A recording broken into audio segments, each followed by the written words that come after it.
Hello there, this is Steve Otto.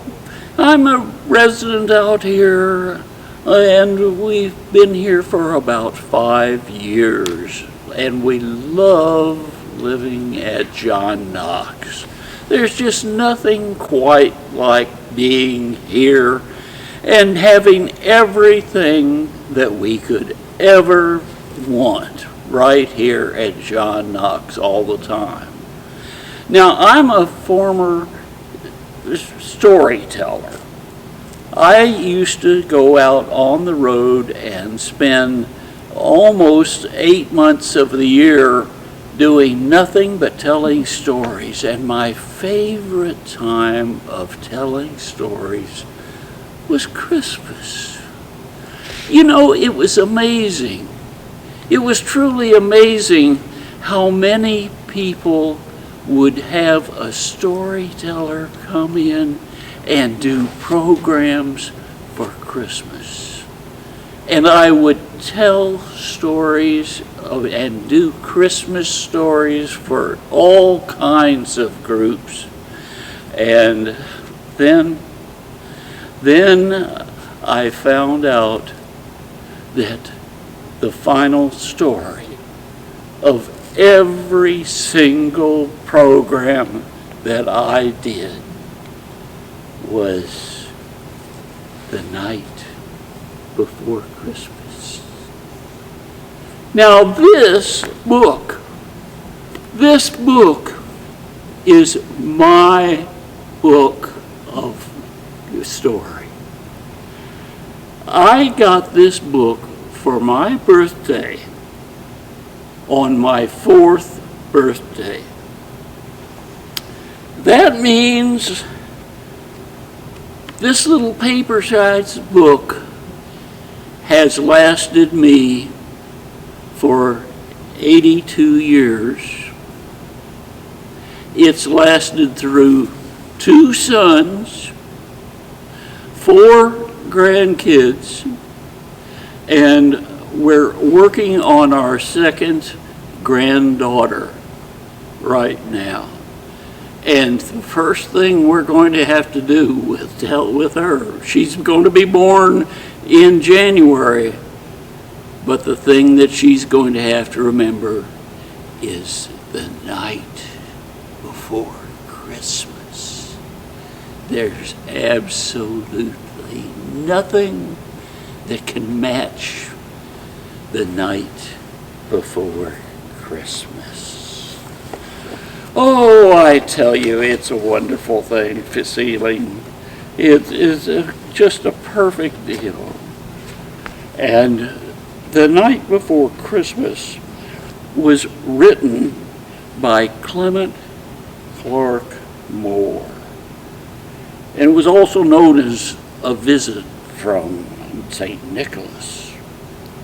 This book was written in 1822. Just think that's going on 200 years. And yet it is the most popular and most requested sign that you could ever want to have. People are crying still, and sometimes crying afterwards, about the night before Christmas, because it brings back so many memories. There's memories that each one of you have had around Christmas that let you feel exactly what Christmas was about. And it's time maybe just right now, with all the problems we've had over the past year, that we think about how good it really is to have something to fall back on, like the night before Christmas.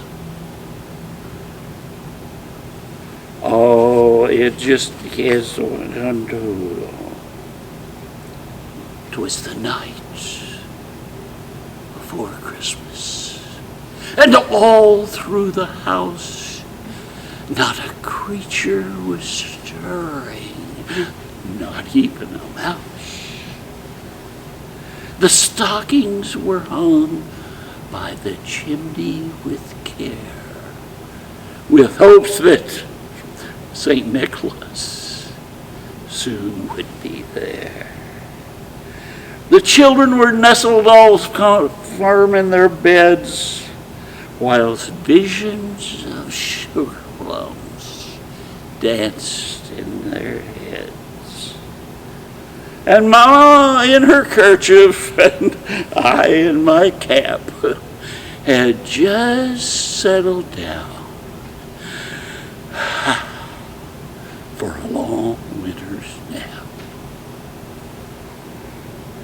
When out of the lawn there arose such a clatter, I sprang from my bed to see what was the matter.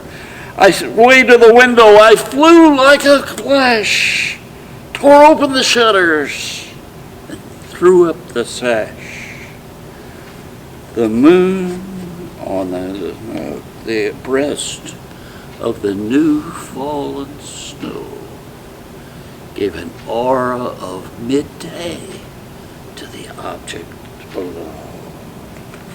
When what to my wondering eyes should appear but a miniature sleigh and 8 tiny reindeer. With a little old driver so lively and quick, I knew right away it must be St. Nick.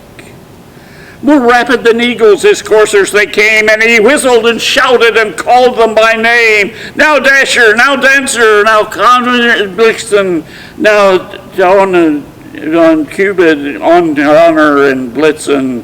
At the top of the porch, to the top of the wall, now dash away, dash away, dash away all.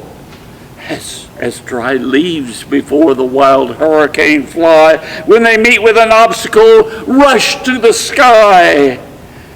Though up to the housetop, the coursers they flew, with a sleigh full of toys, and St. Nicholas too. And then in a twinkling, I heard on the roof the prancing and pawing of each little hoof. I would press it as I drew in my hand and was turning around. Down the chimney came St. Nick with a bound. He was dressed all in fur from his head to his foot, and he was all tarnished and covered with ashes and soot. A bundle of toys he had flung on his back, and he looked like a peddler just opening his pack. His eyes, how they twinkled. His dimples, how merry. His cheeks were like roses.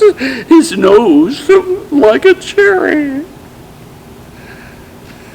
He had a broad face and a round little belly that shook when he laughed, ho, ho, ho, ho, like a bowl full of jelly. He was chubby and plump, a right jolly old self, and I laughed when I saw him in spite of myself. A wink of his eye and a twist of his head soon gave me to know I had nothing to dread. He spoke not a word, but went right to his work. He filled all the stockings, then turned with a jerk and laid a finger right on the side of his nose, gave a nod of his head, and up the chimney he rose. He sprang to his sleigh, to his team gave a whistle, and away they all flew like the down of a thistle.